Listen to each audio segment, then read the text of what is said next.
Assalamualaikum warahmatullahi wabarakatuh. Jadi di video pembelajaran hari ini saya akan menjelaskan mengenai menguatkan iman dengan menjaga kehormatan, ikhlas, malu, dan juhud. Jadi yang pertama itu mengenai menjaga kehormatan. Nah, menjaga kehormatan adalah menjaga harga diri, nama baik, dan kemuliaan diri. Dengan kata lain, menjaga harkat, martabat, dan harga diri manusia. Menjaga kehormatan dalam bahasa Arab disebut dengan muru'ah. Muru'ah adalah proses penjagaan tingkah laku seseorang agar sejalan dengan ajaran agama, menghiasi diri dengan akhlak terpuji, dan menjauhi segala bentuk keburukan.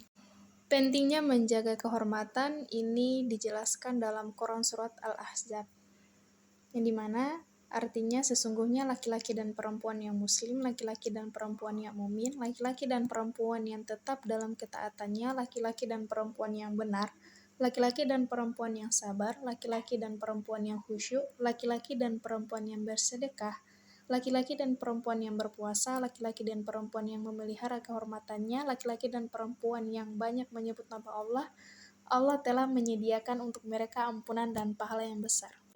Yang kedua adalah ikhlas. Nah, di sini ikhlas adalah sikap yang dilakukan seseorang dalam melaksanakan perintah-perintah Allah dan tidak mengharap sesuatu apapun kecuali ridho Allah Subhanahu wa taala. Jadi, ikhlas merupakan suatu hal yang sifatnya batin dan ia merupakan perasaan halus yang tidak dapat diketahui oleh siapapun kecuali pelakunya dan Allah Subhanahu wa taala.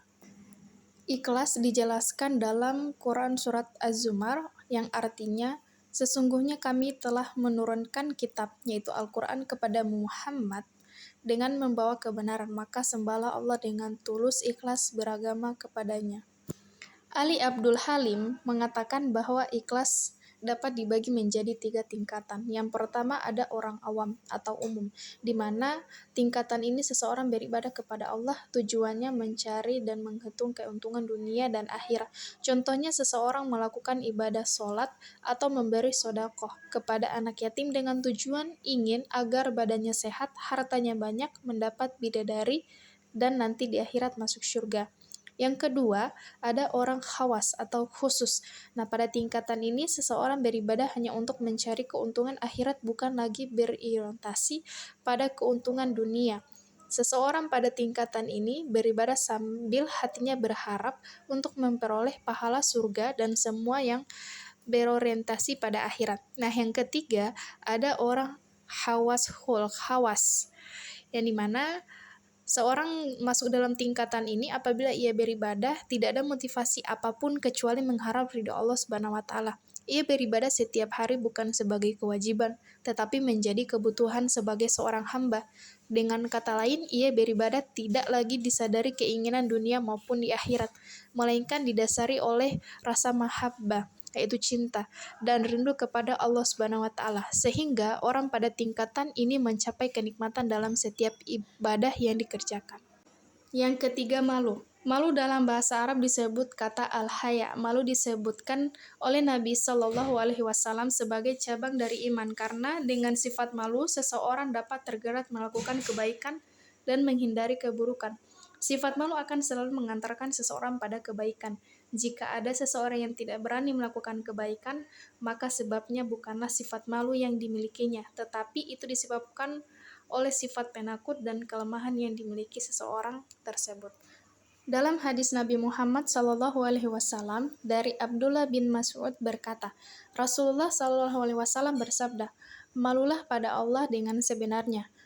Berkata Ibnu Mas'ud, kami berkata, wahai Rasulullah, kami malu. Alhamdulillah, beliau bersabda, bukan itu, tetapi malu kepada Allah dengan sebenarnya adalah kau menjaga kepala dan apa yang dipahami dan perut beserta isinya, mengingat kematian dan segala kemusnahan. Barang siapa menginginkan akhirat, ia meninggalkan perhiasan dunia. Barang siapa melakukannya, ia malu kepada Allah dengan sebenarnya. Hadis riwayat At-Tirmizi. Dan yang keempat adalah juhud. Nah, di sini dalam kaitannya dunia, juhud diartikan meninggalkan dunia dan menganggap dunia adalah hal yang hina. Meskipun demikian, perlu diingat perilaku juhud bukan berarti tidak memperhatikan urusan duniawi, atau bukan berarti tidak memiliki harta dan mengasingkan diri dari dunia. Para ulama menjelaskan bahwa hal tersebut bukanlah maksud dari juhud. Adapun juhud, menurut Abu Sulaiman Ad-Darani, juhud adalah meninggalkan sesuatu yang dapat menyembuhkan diri kita sehingga melalaikan Allah.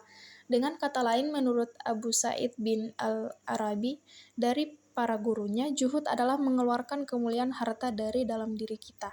Maksudnya, harta yang dimiliki tidak menjadikan hati ini jauh dan lalai dari Allah.